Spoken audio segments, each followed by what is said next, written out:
কিন্তু সেইখানে আজকে মুখ্যমন্ত্রী মহিলাদের মুখ্যমন্ত্রী পুলিশের ইনস্ট্রাকশন দিয়েছেন, যেখানে রাজীব কুমার ওখানে চলে গেছেন। রাজীব কুমার গিয়ে আজকে পুলিশদেরকে ইনস্ট্রাকশন দিচ্ছেন যে মহিলাদের বুকের ওপর দিয়ে গাড়ি চালিয়ে যাবে। এরা চাইছেটা কি? এরা চাইছে যে সকল মহিলারা বেরিয়েছে তাদেরকে মেরে দাও। মা আর মমতাকে ধুলোয় লুটিয়ে দিয়েছে মাকে আর মমতাকে, মাটিতে মিশিয়ে দিয়েছে মহিলাদেরকে। আমাদের বাংলার মাদেরকে, ওই বাংলার মেয়ে বলে ভরছে, বাংলার মাদেরকে মাটিতে মান সম্মান মিশিয়ে দিয়েছেন মমতা। তো মমতা হচ্ছে আমাদের নারী জাতির কলঙ্ক। কিন্তু সেইখানে আজকে মুখ্যমন্ত্রী মহিলাদের মুখ্যমন্ত্রী পুলিশের ইনস্ট্রাকশন দিয়েছেন, যেখানে রাজীব কুমার ওখানে চলে গেছেন। রাজীব কুমার গিয়ে আজকে পুলিশদেরকে ইনস্ট্রাকশন দিচ্ছেন যে মহিলাদের বুকের ওপর দিয়ে গাড়ি চালিয়ে যাবে। এরা চাইছেটা কি? এরা চাইছে যে সকল মহিলারা বেরিয়েছে তাদেরকে মেরে দাও। এরা মানে গাড়ি চাপা দিয়ে মেরে দাও। কিন্তু কত মহিলাকে মারবে? ওখানে তো হাজার হাজার মহিলা বেরোচ্ছে প্রত্যেকদিন। তো নতুন করে আমরা বাড়ি থেকে মহিলারা সাহস পেয়ে বেরিয়ে আসছে। যেভাবে মহিলাদের ওপর এই সন্দেশখালীর অত্যাচার করছে, এই মমতা ব্যানার্জি সিঙ্গুরে শুরু করেছে, সন্দেশখালীতে এসে শেষ হতে হবে।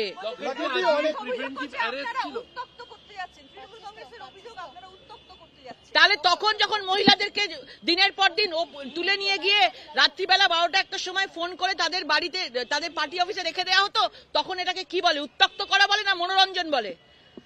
তারা নিজেদের বাসনা, নিজেদের শারীরিক বাসনা কামনা ফুর্তি করেছে সেখানে মহিলাদেরকে নিয়ে। আর তারা সংসারের জন্য, স্বামীকে বাঁচানোর জন্য, সন্তানকে বাঁচানোর জন্য আজকে তারা তাদের ঘরে চলে যেত।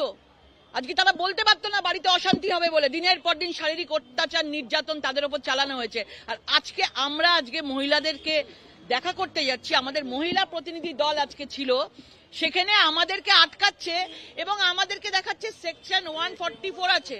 আমার কাছে কাগজ আছে 144। সন্দেশখালীর 6টা না 7টা জায়গায় ওরা 500 মিটারের মধ্যে, সেই কাছাকাছি 500 মিটারের মধ্যে 144 করেছে। কিন্তু আমাদের যেখান থেকে বজেরহাট থানা থেকে আমাদেরকে অ্যারেস্ট করা হয়েছে, সেখানে কোনো রকম 144 ছিল না। এবং তাদের জিজ্ঞেস করলে তারা বলে ওপর থেকে ইনস্ট্রাকশন আছে, ল অ্যান্ড অর্ডার সিচুয়েশন খারাপ হতে পারে। ল অ্যান্ড অর্ডার সিচুয়েশন তখন খারাপ ছিল না। যেভাবে আজকে মহিলাদের ওপর অত্যাচার চলেছে, সন্দেশখালী আমাদের বাংলার লজ্জা।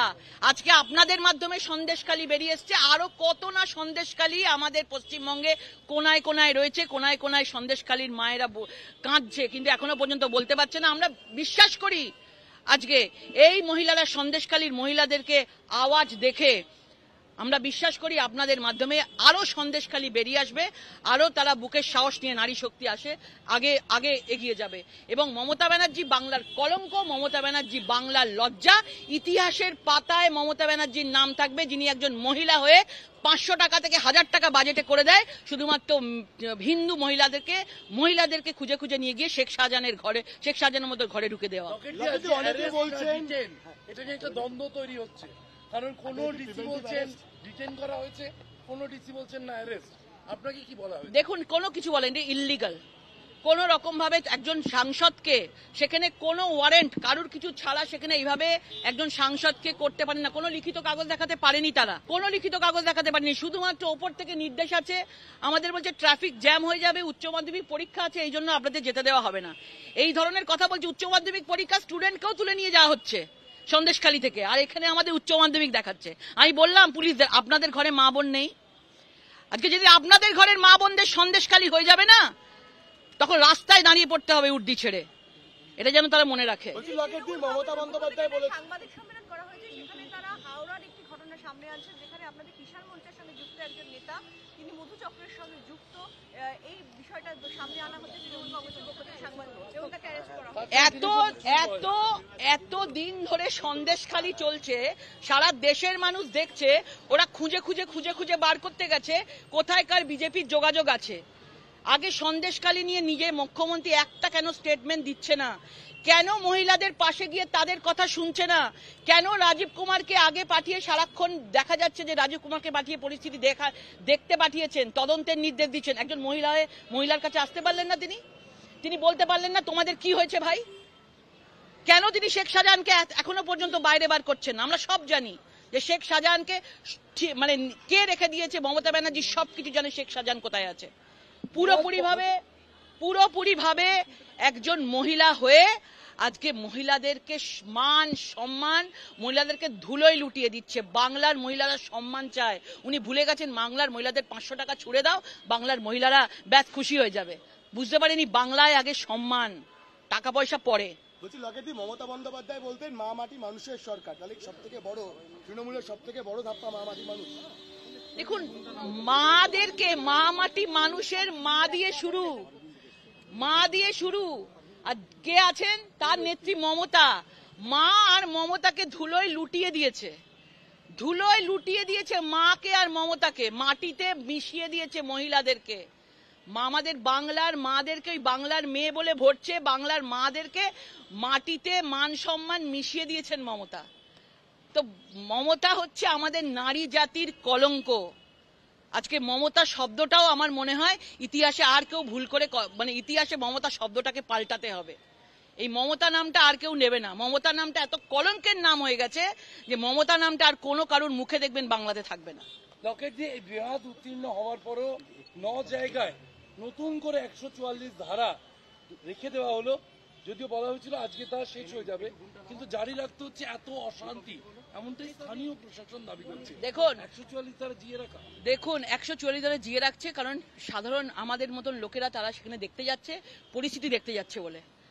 আজকে মানে নিজেরা যখন মন্ত্রীদেরকে পাঠাচ্ছে, তাদের জন্য কোনো 144 ধারা নেই।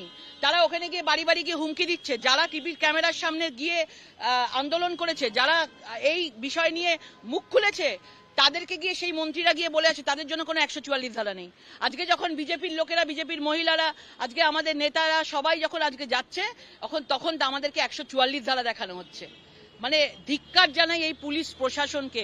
পুলিশদেরও আর মান সম্মান বলে কিছু নেই, তাদেরও মনে হচ্ছে বাড়িতে মা বোন নেই। একটা অভিযোগ আসছে গ্রামবাসীদের তরফ থেকে, তাদের পাশাপাশি নিচতলায় পুলিশ কর্মীরা গিয়ে যারা প্রতিবাদ করছেন তাদেরকে বলা হচ্ছে তোমরা চুপ করে যাও, হয়তো ব্যবস্থা নেওয়া হবে। কিচ্ছু, যতই ভয় দেখাক, সন্দেশখালীতে সুনামি, সন্দেশখালীর এই সুনামি বন্ধ হবে না। পশ্চিমবাংলার অনেক সন্দেশখালী এই সুনামি থেকে বেরিয়ে আসবে। যেভাবে আজকে কোনো ঝান্ডা ছাড়া, কোনো কেউ নেতা ছাড়া যেভাবে সন্দেশখালীর সাধারণ মহিলারা সাহস নিয়ে, না তারা দিন আনে দিন খায়ের মতো তাদের দেখলে বোঝা যায়, তারা যেভাবে তাদের প্রাণ হাতে করে মেরুদণ্ড সোজা করে মহিলারা যেভাবে আজকে বেরিয়ে এসেছে সন্দেশখালীর এই সুনামি, কোনো পুলিশ কোনো কাউকে, এই তৃণমূল সরকারকে আর বাঁচাতে পারবে না। যত নেতা মন্ত্রীরা প্রেস কনফারেন্স করে ফাটিয়ে দিক, তারা খুঁজে কোনা কোনা থেকে তারা নিয়ে আসুক, লাস্ট 10 বছর থেকে বিজেপি কি করেছে সারা দেশ থেকে কুড়িয়ে বাড়িয়ে নিয়ে আসুক, কিন্তু এই সন্দেশখালী সারা দেশকে নাড়িয়ে দিয়েছে।